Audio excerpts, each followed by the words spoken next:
Time for the hot topic of the hour. We are just 81 days away from the presidential election. Americans are weighing which candidate will be better for their pocketbooks as prices remain elevated and inflation is still a main concern. The Big Money co-host, the Big Money Show co-host, Brian Brenberg is here. He's live from the Iowa State Fair this morning with a look at how voters are feeling. Brian, good morning to you. Great to see you. Hey, Maria, good morning. I am here with a giant prize-winning pumpkin at the Iowa State Fair. This thing weighs 1,294 pounds. They're telling me I should try to lift it. I don't even think I can lift that pumpkin. But it's amazing here. You've got all the sights and sounds of the fair just getting warmed up. And we're here today because we want to talk to voters about how they're thinking about their pocketbooks and the economy and their finances heading into the election. We talked to some of them. Take a listen to this. Trying to just keep going. It's been rough. Some places have been laying off, so that makes you worry about what the future is going to hold. Childcare is one, mortgage is another, and then honestly groceries. Well, right now I think we're holding our own. Sometimes it's paycheck to paycheck. Labor's always an issue, having staff and good staff in your business at all times, and then the cost of everything is up. Groceries are terrible. Yeah, groceries.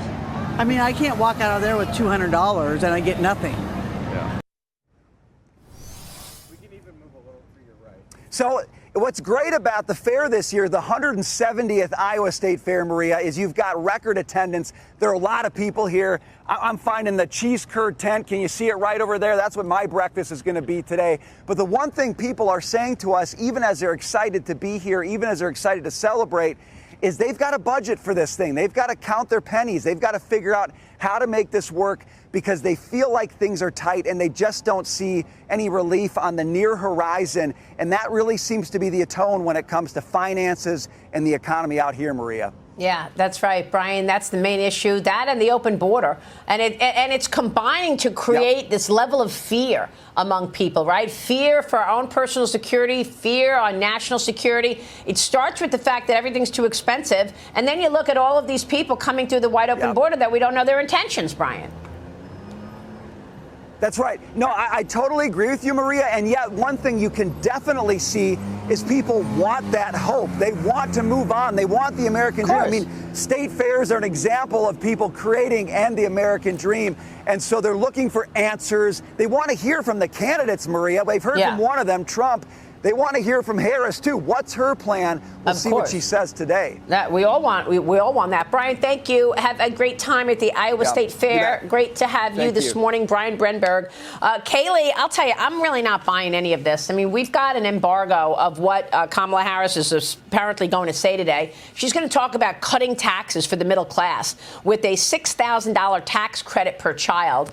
Of course, she's going to blame everything on the highest earners and on corporations because that plays well to the populace, Kaylee. This is their, this is their go-to MO, right? Blame companies, blame the highest earners for policies that you created.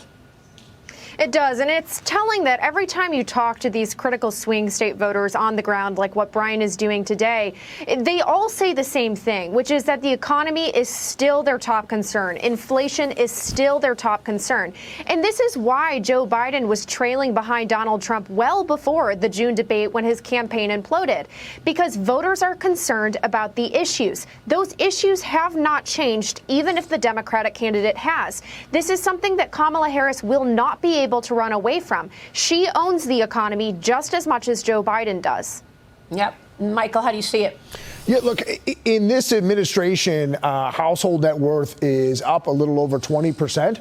But when you factor in inflation, it's only up about 3% versus the Trump administration, where it was up close to 28% net of inflation. So people have the lived experience of having Donald Trump as their president and then having this administration as their president. Inflation on a year-over-year annualized basis is coming down, but that doesn't mean the prices are going in reverse. And what we show for CPI and the way the Fed calculates calculates it, a lot of the beats come from weird things like lowering of investment management fees, not real food or energy or the way that people live.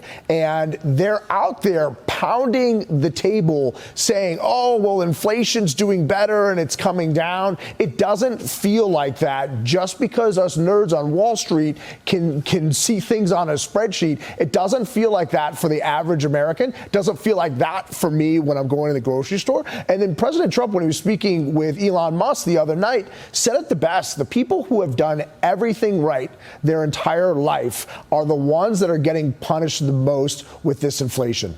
Mm-hmm. Yeah, it's a great point. I mean, and there's no reason to believe that all the spending is going to stop. I mean, the spending is the main problem, and yet they haven't acknowledged it. How do you change something that you're not even acknowledging?